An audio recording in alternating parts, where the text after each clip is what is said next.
Fala galera, tudo bem? Chegou a hora da gente dar uma passada por todas as 32 listas das seleções para a Copa do Mundo, até porque da gravação dos vídeos para cá a gente teve várias novidades. Cortes, lesões, surpresas, jogadores que se recuperaram a tempo, então é claro que muita coisa mudaria. Aliás, antes mesmo da gente começar a dar essa passada, eu vou entrar lista por lista aqui, mostrando os jogadores que foram convocados. É claro que eu não vou entrar detalhadamente em cada uma das listas, só dar uma passada no que foi atualização, no que foi mudança, no que foi surpresa.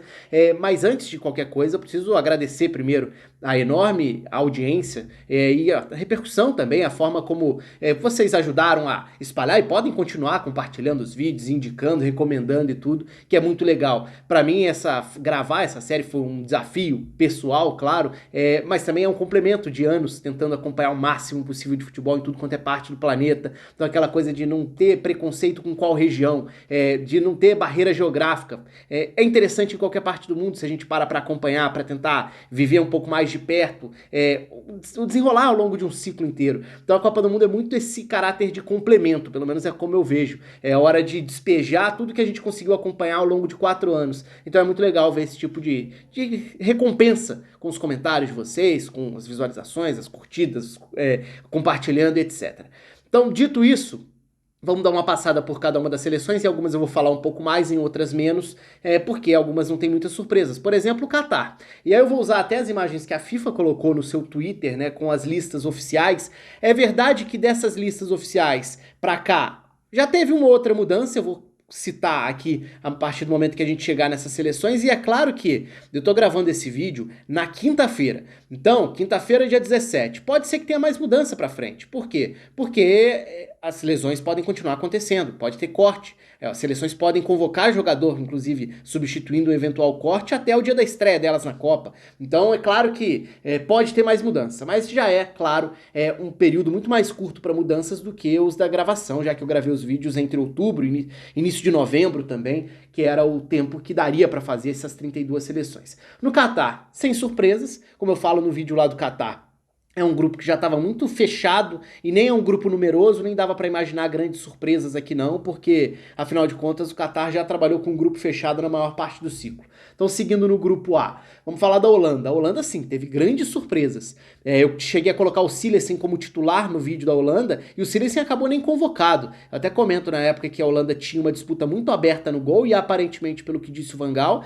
foi uma questão de possíveis conflitos, de tentar evitar uma situação para administrar caso o Cillessen não fosse o escolhido, pela personalidade poderia dar alguma dor de cabeça, e ele acaba optando por 3 goleiros sem experiência na seleção principal da Holanda, o Pasveer, o Bijlow e o Noppert. Então, assim, foi uma surpresa sim, o Flekken também ficou fora, era outro goleiro que estava dentro dessa disputa. É até uma grande incógnita, eu acho muito difícil cravar antes da Copa começar qual vai ser o goleiro titular da Holanda. Essa para mim foi a grande surpresa. Mas a lista também teve a ausência do Gravenberch, né, fora, e aí pesou aquela história de ter se transferido para um lugar em que passou a ter menos minutos, no Bayern jogando bem menos do que jogava no Ajax, acabou ficando fora da lista. Quem entrou, por exemplo, foi o Kenneth Taylor, garoto que vira uma das opções desse centro do campo. O Xavi Simons também é outra grande novidade aqui, garoto, né?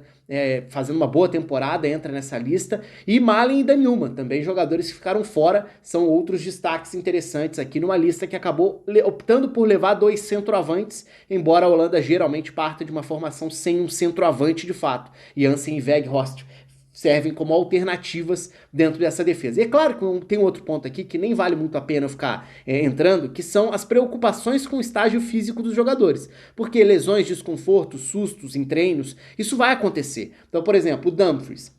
Não sei como vai chegar o início da Copa. Passou a virar dúvida depois da última semana de rodada do futebol italiano, no caso dele na Inter, futebol europeu como um todo. Então, assim, tem certas dúvidas que a gente só vai conseguir tirar acompanhando dia após dia, então nem vale a pena ficar entrando em todas as dúvidas na lista aqui, até para o vídeo não ficar tão gigante. Já naturalmente vai ser um vídeo grande por passar pelas 32 seleções. Então, essa é a seleção da Holanda. No Equador tem uma das grandes histórias para mim, em termos de convocação. Primeiro, né? Byron Castilho, acabou sendo uma grande ironia que o jogador que tenha sido o pivô de todas as contestações na justiça, de todos os recursos para tentar excluir o Equador da Copa por uma escalação ilegal, irregular de um jogador, e aí no fim das contas o Equador ganha todos esses recursos, vai para a Copa, mas o Byron Castilho se machuca, e o Equador perde o seu lateral direito titular, o Preciado deve jogar como titular nessa Copa, e isso até abriu um espaço para o Pátio, que é um dos jovens, um dos tantos jovens, o Pátio entrou de última hora nessa lista. E a outra grande surpresa também ficou por conta de um jogador que fecha essa lista aí na forma como a FIFA colocou, que é o Kevin Rodrigues. O Kevin Rodrigues é um meia, um ponta, um atacante de lado, que foi convocado mesmo sem nunca ter jogado a primeira divisão do Equador. Ele joga no Imbabura, da segunda divisão do Equador, jovem e uma grande aposta. Estreou pela seleção do Equador num amistoso 2 dias antes da convocação oficial para a Copa do Mundo. Então é uma enorme aposta, muito curiosa, porque não é comum ver jogadores da segunda divisão do próprio país jogando a Copa do Mundo. Isso acontece, tem um jogador da Coreia do Sul,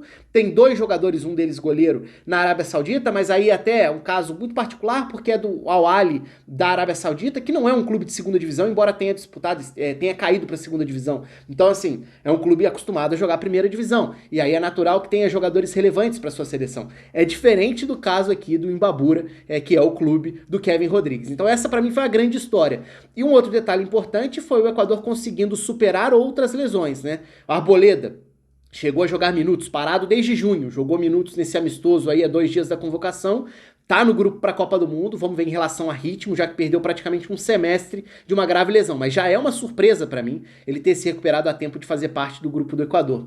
E, no fim das contas, o Grueso, que também se machucou no último fim de semana com o Augsburg, acabou entrando na lista e é uma peça importante, provavelmente o primeiro volante titular dessa seleção. Uma ausência relevante foi o Campana, que é uma opção de ataque, que fez parte dessa geração de sucesso do Equador em seleções sub-20, por exemplo, acabou ficando fora, mas não chega a ser uma grande surpresa, só uma ausência que vale citar, mas no ataque é natural que Ener Valencia, o Djokaev Reasco, o Estrada, sejam as primeiras opções com Kevin Rodrigues como essa alternativa curiosa. Em Senegal veio a notícia da confirmação da lesão do Sadio Mané, que fica fora da Copa do Mundo, então é um desfalque tanto, né? Veio se arrastando ao longo dos dias essa dúvida, será que ele ia ter condição de jogar a Copa? Será que ele ia só para compor elenco pela liderança que exerce? Será que ele poderia jogar se o Senegal passasse de fase?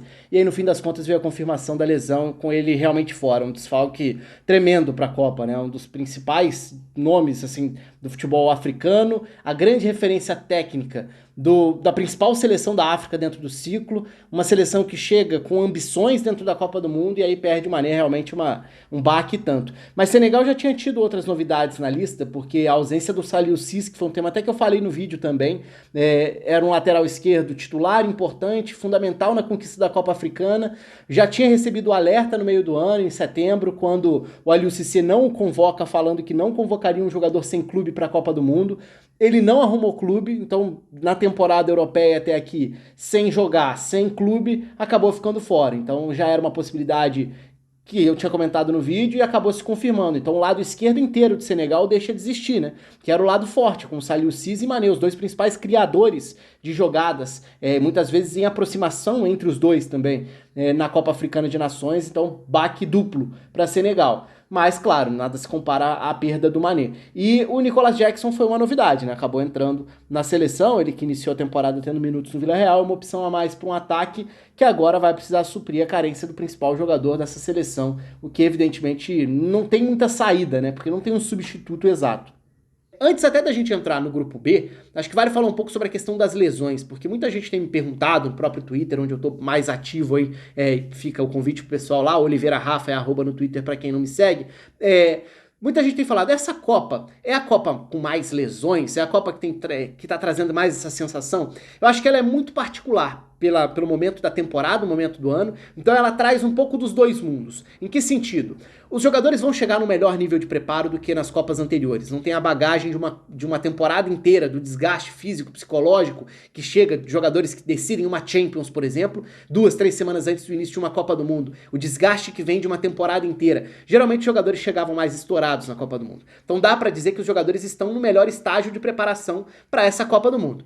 O contraponto a isso ficou muito cruel. Ficou cruel não pela Copa ser em novembro, mas ficou cruel porque os campeonatos europeus pararam no final de semana anterior ao início da Copa do Mundo. Então não tem tempo hábil para recuperação das mínimas lesões. Uma lesão pequena, uma lesão de 2 semanas fora, é uma lesão que te tira da Copa do Mundo, dependendo do caso. Então ficou muito cruel. Não é que seja o pior, não é que tenha sido pior do ponto de vista de ter mais jogadores lesionados. Geralmente as ausências para a Copa do Mundo costumavam ser de jogadores com lesões graves. O que tinha muito é o jogador chegar no momento ruim, no estágio ruim fisicamente falando, pelo desgaste acumulado. Então o nível tendia a cair porque o jogador não estava na melhor da sua forma. Mas ele geralmente acabava entrando em campo. A não ser em lesões mais graves, em fratura, em lesão de ligamento, que aí o jogador fica fora por muitos meses. Então o que acontecia muito era, você pegava ali janeiro, fevereiro, março, começavam a pintar várias dessas lesões mais graves e a gente já sabia que essas lesões impactariam na Copa do Mundo, em vários jogadores importantes. Então não acho que essa Copa seja a Copa de maior número de lesões ou de maior prejuízo de desfalques por lesões, mas essa Copa é a mais cruel, porque o que acontecia no final da temporada? Apesar do desgaste acumulado, as seleções tinham 20 dias ali de preparação para a Copa do Mundo, e aí era tempo suficiente para você recuperar o jogador que tinha se machucado, uma lesão muscular, o jogador que ficava fora numa lesão de 2, 3 semanas, ele se recuperava para a Copa do Mundo, ele não precisava ser cortado. Então acho que essa é a grande particularidade dessa Copa do Mundo de 2022. É mais cruel. Lesão pequena tira um jogador importante de Copa do Mundo, e é claro que é uma pena, e aí fica mais cruel ainda quando você expõe esses jogadores numa rodada de campeonatos europeus, como a gente viu há 6 dias de uma abertura da Copa do Mundo. Aí eu acho que foi um grande erro do ponto de vista de calendário. É claro que não é fácil montar o calendário nem se adaptar a essa realidade de uma Copa em novembro, pensando no calendário europeu da forma que é. Mas tinha que ter sido feito um esforço para puxar pelo menos para 15 dias, sem jogos antes da Copa do Mundo. Enfim, esse já é um assunto que virou passado, mas que impacta, obviamente, no que a gente vê na Copa do Mundo. Então eu achava que era importante dar essa passada geral sobre o aspecto lesões. Vamos para o grupo B, então. Até pra gente já passar pra Inglaterra, que teve como notícias, né? Os desfalques que já eram esperados, do Reece James e do Chilwell. O Reece James, na época que eu gravei o vídeo, ainda não era lesão, ainda não era desfalque, então é claro que isso impacta muito na seleção da Inglaterra.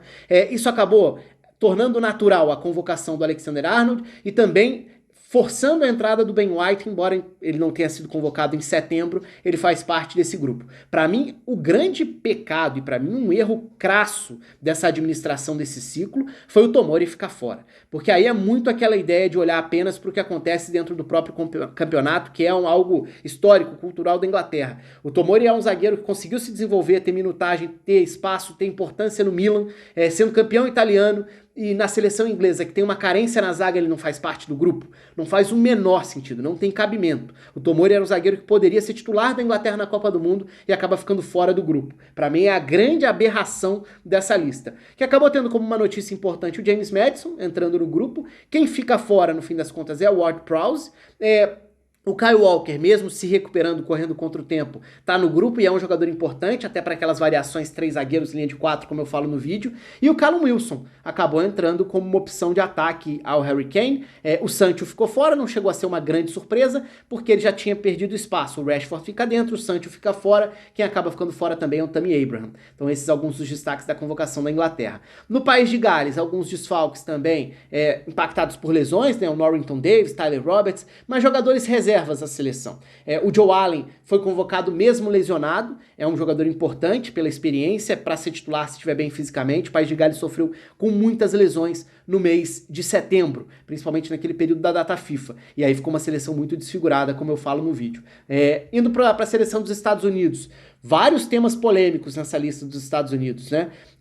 Jordan Pefok acabou ficando fora, que é um atacante em grande temporada com União Berlim, mas que tem não é tão compatível o estilo de jogo, pelo menos não é a forma como o Greg Berhalter vê, falei sobre isso no vídeo. E o que me surpreendeu muito foi o Ricardo Pepi ficando fora, porque era um jogador que brigaria para ser titular ali com o Jesus Ferreira, como esse 9 de movimentação, e acabou que o Hadi Wright foi a novidade em termos de ataque nessa lista, mas me chamou muita atenção a ausência do Pepe, mais do que a do Pefok, embora eu achasse que os dois deveriam estar nessa lista dos Estados Unidos. O Tim Ream acaba entrando na defesa, também por conta de desfalques, né? O Mike Robinson já estava fora, o Chris Richards se machucou também, então acabou ficando fora. Então, em termos de até de experiência, a entrada do Tim Ream chama atenção, falei também sobre isso lá no vídeo dos Estados Unidos. Mas é uma lista que gerou bastante polêmica, como é o trabalho dos Estados Unidos para essa Copa. Indo para o Irã. O Irã teve o Nur Afcan como o destaque entre as ausências. O Ebrahimi foi cortado por lesão, um volante experiente, um jogador que seria útil para as estratégias defensivas, fazendo companhia, jogando um pouco mais à frente ou até ao lado em relação ao Exatollah no centro do campo. E o Cheshmi foi a grande novidade em relação ao retorno. Ele e o Ali Karimi também. Não confundir com o Ali Karimi de décadas atrás, que foi um jogador importante até. Mas esse Ali Karimi não fez parte do ciclo e retorna agora para a Copa do Mundo com o retorno do Carlos Queiroz. E o Cheshmi, que entra aqui como uma opção na lista da FIFA como opção para defesa, na lista de outros meios do Irã entrando como opção de meio campo, porque ele é um zagueiro que até começou a Copa de 2018 como titular. Eu nem estava com ele no radar, pensando na época em que eu gravei o vídeo, porque ele não tinha feito parte do ciclo também, ficou fora da seleção por um tempo. Ele é até um zagueiro de maior qualidade de passe, até por isso pode ser usado como volante, dependendo do cenário. Começou a Copa passada com o Carlos Queiroz como titular, vamos ver qual vai ser o status que ele volta à seleção, mas é um retorno curioso dentro dessa lista do Irã, que não tem outras grandes novidades não. Na Argentina acabou que também foram dias agitados, né? Porque a Argentina teve a confirmação do Lo Celso fora, um desfalque importante se a gente pensar naquela estrutura que eu comentei no vídeo de muita aproximação no corredor central, jogadores de qualidade técnica, é um time que tenta criar sempre opções de passe por dentro. E o Lo Celso entendia esse mecanismo muito bem, até por fazer essa função no Villarreal, quando a gente lembra aí das últimas 2 temporadas. Então foi um desfalque importante, embora a Argentina, claro, tenha bons jogadores. Você pega um McAllister, você pega um Enzo Fernandes. A Argentina tem bons jogadores, mas perde um titular importante. Então não dá para menosprezar esse desfalque, não. Por outro lado, teve as confirmações do Foyt e do Dybala, né? Jogadores que preocuparam por conta de lesões e que acabaram confirmados. E depois, já na quinta-feira, a Argentina perdendo 2 jogadores, né? Fazendo 2 substituições na lista. O Nicolás Gonçalves saindo por lesão, o Ángel Correa sendo convocado e o Joaquim Correa saindo por lesão, o Thiago Almada sendo chamado. Então, no fim das contas, a Argentina acabou trocando 2 vagas de jogadores reservas da composição de ataque. Até poderia ter sido o Giovanni Simeone, um deles e tudo. Mas, enfim, foram essas as escolhas. Thiago Almada e Ángel Correa substituindo Nico Gonçalves e Joaquim Correa. Então, são as mudanças da Argentina. A Arábia Saudita acabou tendo o Al-Shehri entrando, atacante, que passou período aí dos últimos meses machucado, ficou desde março jogando muito pouco, mas em termos de qualidade técnica é a melhor opção para C9, então é uma boa notícia para a Arábia Saudita. Outra notícia, o retorno do Otaif, que perdeu parte do ciclo, mas que foi titular, foi um jogador importante na época da Copa de 2018, é uma opção a mais no centro do campo. Foram convocados os 3 laterais pela direita, aquela disputa que eu falei no vídeo que estava muito aberta e acho que segue, então Al-Ghanan, Al-Buraik e também o Saud Abdulhamid, os 3 que chegam à Copa podendo. Nesse caso não vai ser surpresa qualquer um deles como titular na lateral direita. Agora, a grande notícia veio na sequência, né? Foi o corte do Al-Mualad. O Al-Mualad tinha sido convocado, foi cortado 2 dias depois, um dia depois, e foi cortado por uma questão de doping, que foi uma história muito mal conduzida ou explicada. Porque ele, pela segunda vez em 3, 4 anos, foi pego no doping, foi punido por doping, estava suspenso, cumpriu parte da suspensão ao longo do ano, foi convocado para a Copa e aí logo na sequência a Arábia Saudita opta por cortá-lo para chamar outro jogador. Então, além de ser uma história mal conduzida, a Arábia Saudita perde o seu principal jogador em termos de ameaça em profundidade na ponta pela direita por característica, né? O Al-Dawsari pelo lado esquerdo é mais técnico, mais melhor jogador, mas pelo lado direito pode até ser que o Al-Braikan passe a jogar como um ponta, ele que também disputa a posição como 9. Então esses são alguns dos destaques da Arábia Saudita, claro, falo mais sobre isso no vídeo específico dela.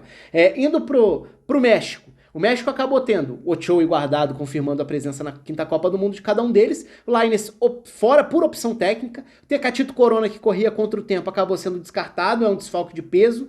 E a grande discussão acabou sendo o Santiago Giménez fora no ataque. Ele que vinha aproveitando as oportunidades no Feyenoord na Holanda e diante daquela disputa que eu falei muito no vídeo sobre o México, né? A disputa do comando do ataque. Raul Giménez mal já há 2, 3 anos, primeiro por lesão, depois por não ter conseguido se recuperar e nessa temporada jogando pouco também por lesão. O Funes Mori num ano conturbado com lesões, o Henry Martin também dentro dessa disputa, e o Santiago Giménez, que é o mais, poderia ser uma opção de um jogador jovem, começando a trilhar o caminho dele na Europa, acabou ficando fora por opção. É mais um capítulo aí dos pontos que geram muita contestação ao trabalho do Tata Martino por lá. Indo para a Polônia, também com algumas surpresas grandes, Klich Linete ficando fora das opções do centro do campo, o Buksa fora no ataque, acabou sendo uma composição surpreendente dos meio-campistas, quando a gente olha para a distribuição de características. Bielik convocado, mesmo perdendo boa parte do ciclo, aí 2 anos basicamente por lesões, ele e Krychowiak, peças importantes nesse centro do campo, que acaba perdendo em termos de números, opções.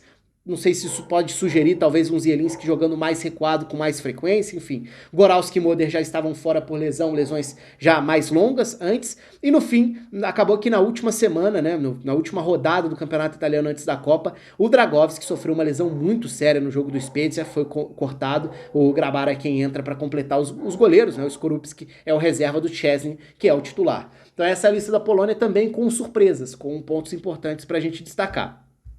Indo para o próximo grupo, para o grupo da França, entrando no grupo D. A França é um assunto à parte, pelos desfalques, pelas lesões, pelos problemas e até pelas novidades em relação ao discurso do Deschamps. Então vamos começar por alguns destaques da convocação, né? Varane dentro, uma França que acaba convocando aí basicamente 7 zagueiros, o que num primeiro momento poderia indicar a confirmação de um sistema com 3 zagueiros. Mas aí a gente chega na ala e vê que o Jonathan Klose não foi convocado. O Klose era a opção mais equilibrada entre as possibilidades para a ala direita. Falei sobre isso no vídeo específico da França, sobre como a França poderia ter um ala mais conservador com o Pavard, um ala mais ofensivo com o Coman e um ala mais equilibrado com o Klose, que ocupa bem o corredor, que tem boa qualidade de cruzamento na chegada à linha de fundo e que tinha virado titular em boa parte dos jogos em 2022, que era até uma grande história pela forma como ele chega à primeira divisão já tarde na carreira e à seleção num estágio mais avançado da carreira. Achei bem discutível essa ausência, lembrando que a França no primeiro momento até convoca 25, só que aí vem as lesões, né? O Kimpembe cortado, aí o Disasi convocado para a defesa, Marcos Thuram convocado como 26º jogador e depois o Nkunku também cortado por lesão, uma pena, o melhor jogador da Bundesliga, ele ganhou esse prêmio em 2021-2022 fora da Copa do Mundo de 2022, uma pena e uma opção a menos, uma opção muito importante em termos de composição de ataque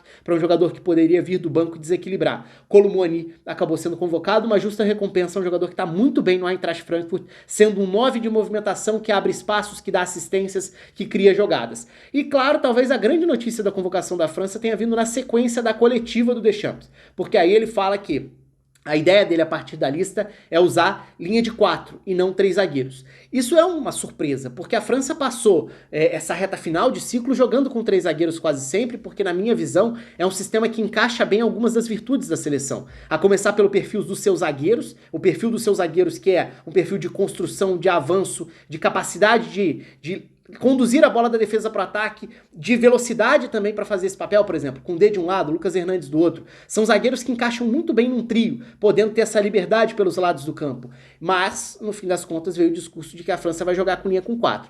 Eu tenho a curiosidade para saber se de fato vai ser uma linha com 4. A gente já viu especulações de um losango no meio campo, mas enfim, ou de um 4-3-3, mas de qualquer forma, com 3 meio-campistas, que acaba aumentando uma vaga para um setor que ficou vulnerável com as lesões, sem Kanté, sem Pogba. Então a dúvida era Tchouaméni e mais quem? Provavelmente o Rabiot. Só que uma terceira vaga, acho que acaba aumentando o número de opções para um setor, o número de jogadores titulares para um setor em que a França está mais vulnerável na sua convocação. Então, para mim, foi uma surpresa essa definição, mas, claro, isso pode ser uma questão, até uma pegadinha, uma opção de um funcionamento diferente. A França pode ter, por exemplo, em alguns cenários, contra alguns adversários, o Coman completando na escalação, em tese, o papel de um ponta, mas virando um ala no funcionamento ofensivo também, fazendo a ala de um lado, com o Theo Hernandes fazendo a ala do outro. Então, são funcionamentos possíveis diferentes, mas chamou a atenção essa convocação e essa forma como o Deschamps fala na coletiva depois sobre jogar com linha com 4, e aí fica essa dúvida sobre qual vai ser o aproveitamento de alguns desses jogadores também diante dessa lista.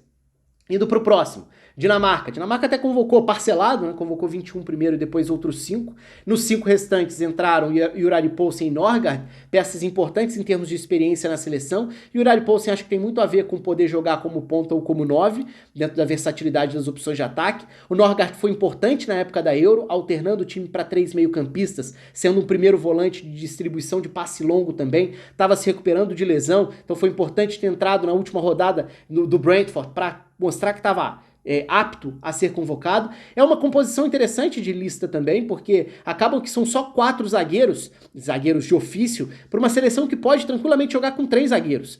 O Vestergaard ficou fora, perdeu espaço, não tem minutos no Leicester. Chama atenção dentro dessa composição 6 opções de alas e 8 atacantes para 2 ou 3 vagas, né? Lembrando que a Dinamarca pode jogar com apenas 2 vagas de ataque, se jogar com 3 zagueiros e com o Eriksen fazendo um falso ponta pela esquerda para virar um terceiro meio-campista. Expliquei esses funcionamentos no vídeo lá também. Então acho que é uma composição curiosa de um elenco que tem muita qualidade, que é esse elenco da Dinamarca.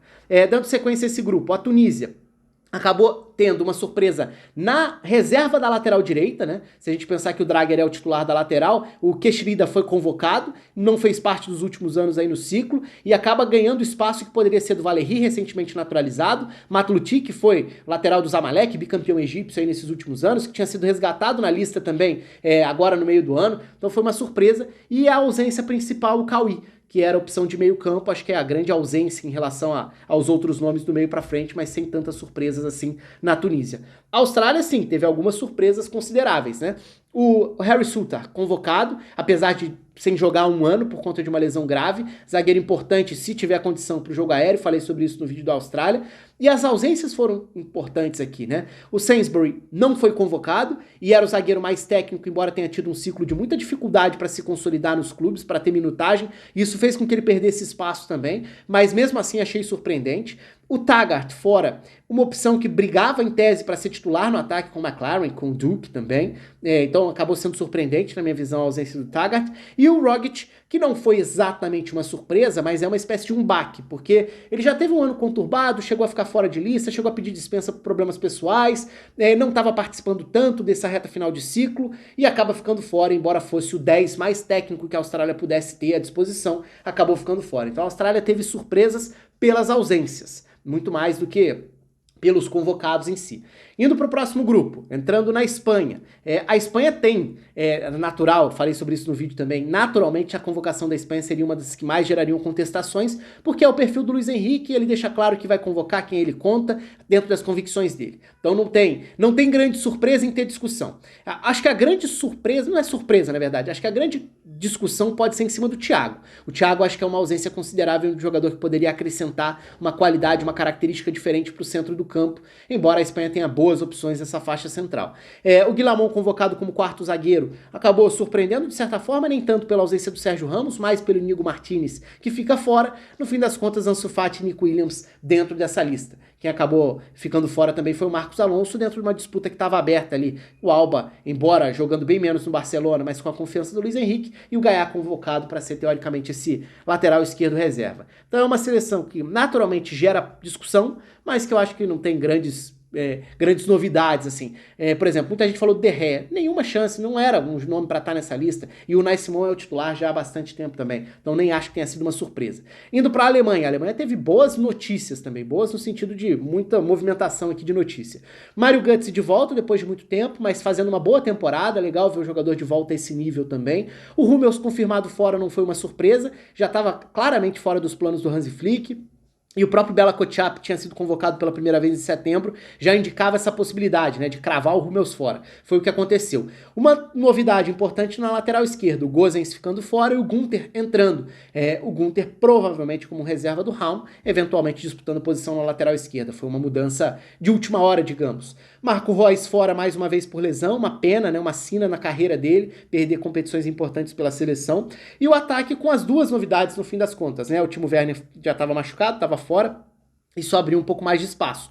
O ADM consegue entrar nessa reta final de lista também, como uma opção a mais de ataque pelo lado, e Moukoko e Füllkrug, que em tese poderiam disputar uma posição apenas, o Moukoko chegando à Copa para fazer 18 anos na abertura da Copa, então é um personagem e tanto, se a carreira for para o caminho que muita gente espera, que é a expectativa que existe, e até pelo nível que ele tem mostrado nas últimas semanas de Borussia Dortmund antes da Copa, pode ser a primeira de algumas, talvez muitas Copas dele, vamos aguardar para ver, e o Füllkrug ocupando aquela lacuna do centroavante, do grandalhão, do cara de força física, do cara de presença da área que a Alemanha não tem desde o Klose em alto nível. Então a Alemanha convoca o Füllkrug fazendo grande temporada no Werder Bremen, fez por merecer essa vaga, mas meio que cumprindo essa cota de um jogador com uma característica característica específica, embora tecnicamente esteja bem abaixo do nível da seleção, mas pode ser útil, principalmente pela confiança que tem mostrado.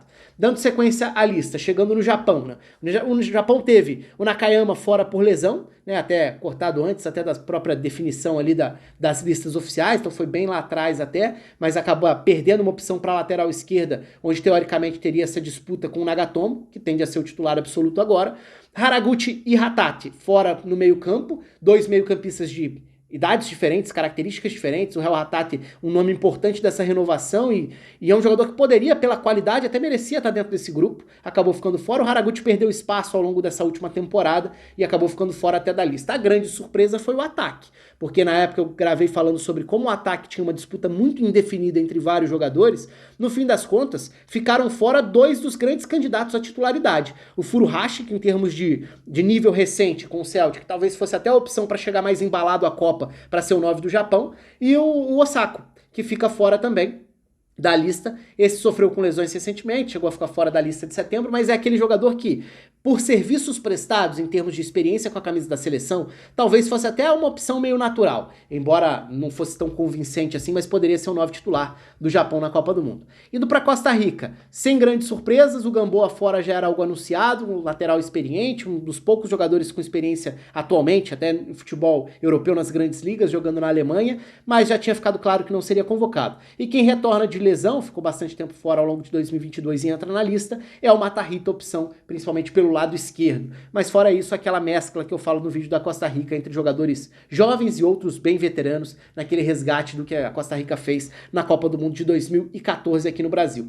Na Bélgica, a Bélgica tem aquela transição clara da zaga, pulando uma etapa, eu falei sobre isso no vídeo, né? Sobre como jogadores que teoricamente seriam os responsáveis por esse momento da seleção, eles acabaram não conseguindo se consolidar e outra geração já tá passando na frente. Então a gente olha para Teat, Faz e Debast, três jogadores mais jovens que já pulam essa etapa, já pulam aquela geração do Boyatá, por exemplo, para citar um jogador, Denayer, para citar outro, jogadores que eram as opções naturais dentro dessa renovação da defesa, uma renovação que ainda não aconteceu totalmente, e agora já pulando uma geração, chega um núcleo mais jovem como opção para a zaga, para a composição desse elenco. Além disso, na Bélgica, vale destacar o momento de alguns dos jogadores, né? O De Ketelaere, o Trossard, jogadores que podem ser interessantes dentro dessa lista, pensando aí do meio para frente, mas sem grandes novidades. Na Croácia, Tchaletatsar e Pongratic ficam fora dentro daquela disputa pela zaga, acabou que no fim das contas foram os dois veteranos ao mesmo tempo, Lovren e Vida. Gvardiol é um pilar dessa defesa,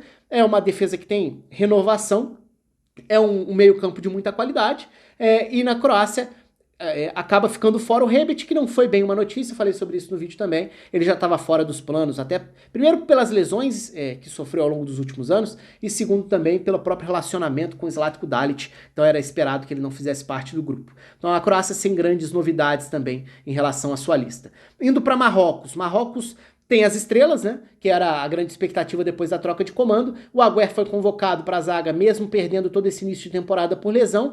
Marrocos já tinha descartado nomes como Mazina, Louza, Tissudali, jogadores que estavam fora por lesões já há bastante tempo. Ficaram fora por opção Munir e Belhanda, jogadores importantes em termos de experiência europeia, né? O Munir que gerou toda aquela discussão na época sobre se naturalizar, virar uma opção para Marrocos, mexer na própria regulamentação da FIFA, curiosamente acabou ficando fora dessa Copa. E teve a lesão do Harit também, né?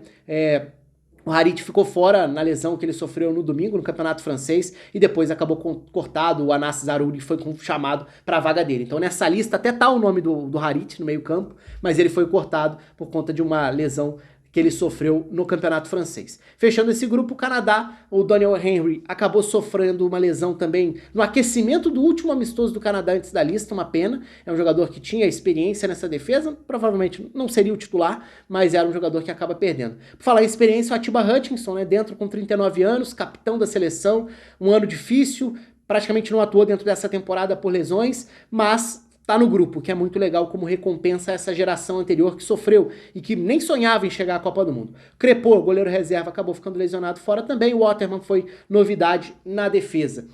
Indo para o próximo grupo, o Brasil gerou um vídeo à parte, naturalmente, no grupo. O vídeo do Brasil foi o único que eu gravei depois da divulgação oficial da lista, então eu já falo mais sobre isso lá. Martinelli dentro, Firmino fora, o Daniel Alves foi o que gerou a maior polêmica no Brasil. Bremer dentro e Gabriel Magalhães fora, no que poderia ser uma outra disputa. Fora isso, sem qualquer tipo de novidade. A Sérvia também não tem novidade em relação ao grupo, é um grupo bem dentro do que se imaginava, acho que não tem nada muito discutível dentro do grupo da Sérvia. Falo sobre a seleção naturalmente no vídeo específico dela. Na Suíça, Mbabu fora chama atenção, né? Porque foi um ala importante durante o trabalho do Vladimir Petkovic, perdeu espaço para o Widmer e acaba não indo à Copa. Zuber, outro jogador importante que costumava render nas grandes competições com a seleção suíça, acaba ficando fora também.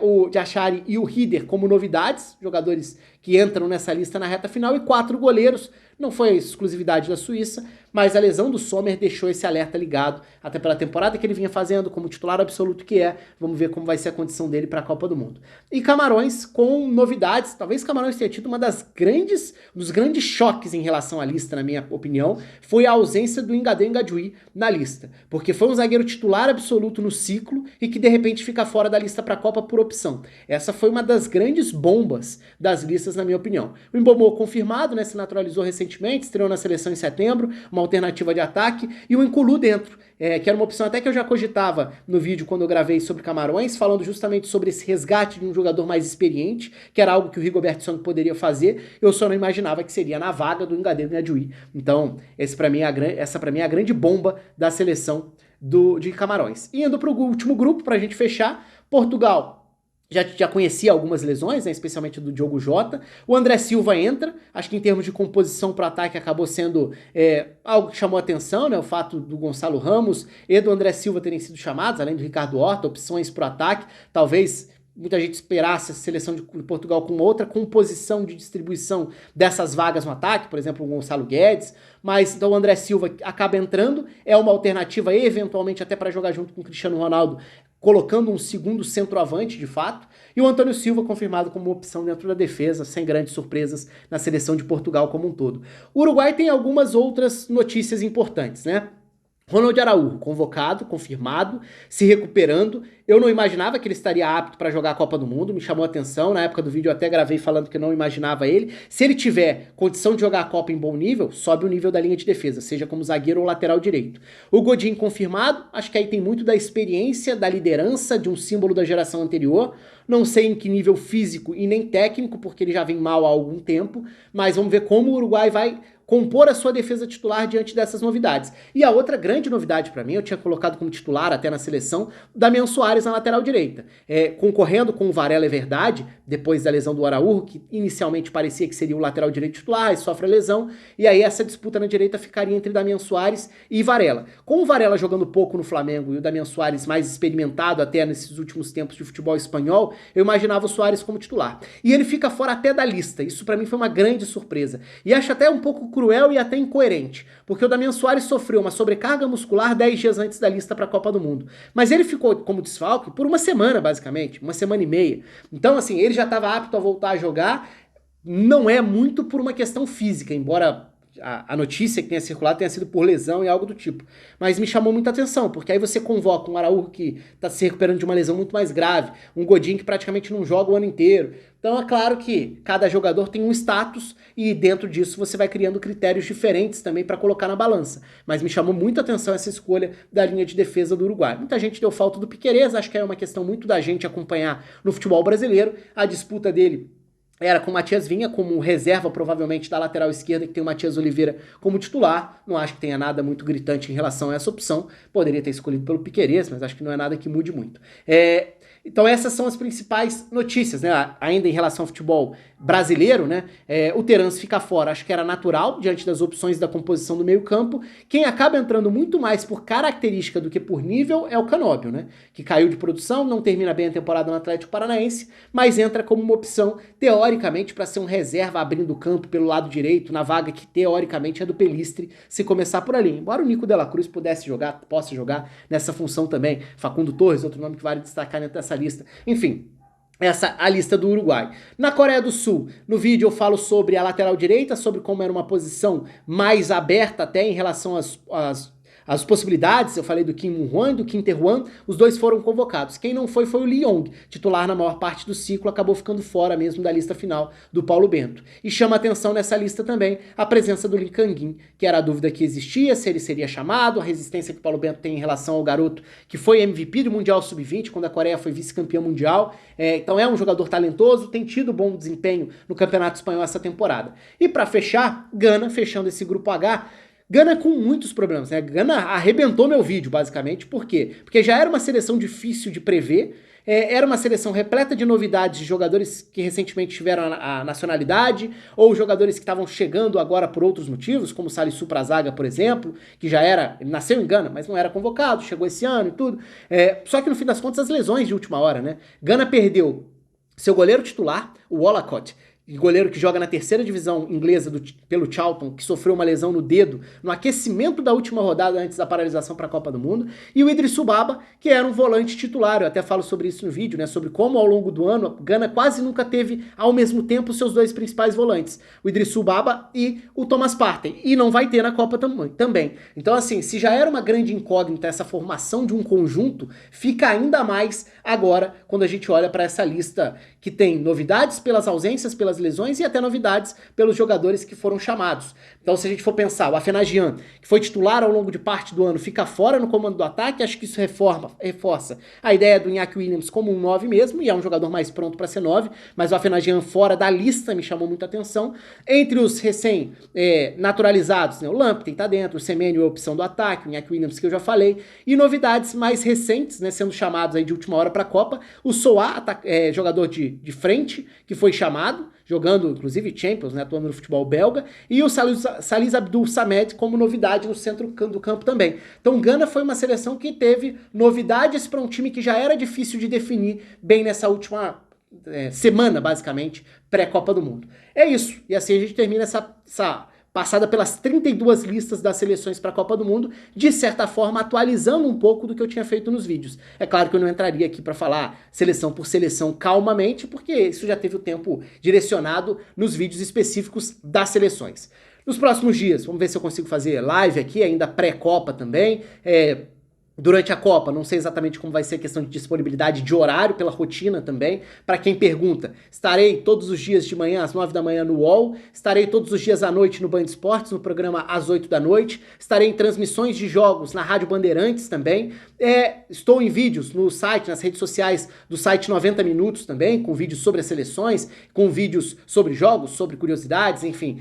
Além, claro, do Twitter lá, Oliveira Rafa, e aqui, quando sobrar tempo, quando der um tempinho, eu apareço por aqui pra gente bater o papo, pra gente fazer em formato de live ou de análise pós-jogo também, enfim. Aí a gente vai ter que ver o que vai dar pra adaptar durante a Copa do Mundo. Esse era um vídeo naturalmente maior, porque era esse vídeo, de certa forma, pra encerrar esse ciclo das 32 análises que vieram aí todo dia, uma por dia, e que foi uma grande realização pra mim, porque é uma chance de colocar, de despejar um pouco do que é uma paixão, assim, né? De acompanhar o futebol de seleções, de acompanhar 4 anos, de enxergar a Copa como uma conclusão de um ciclo de 4 anos. É uma conclusão para os jogadores, é uma conclusão para quem trabalha com isso também. Então, para mim, é como se a gente trabalhasse os 4 anos esperando esse momento. Então, é muito prazeroso poder sair falando sem parar sobre as seleções, sem menor problema, se é a Arábia Saudita, se é o Irã, se é o Catar, se é o Brasil, se é a Argentina, tanto faz qual é a seleção, o status que ela tem, a repercussão que dá, maior ou menor. Eu acho que é muito legal justamente reconhecer e respeitar os tamanhos, as ambições,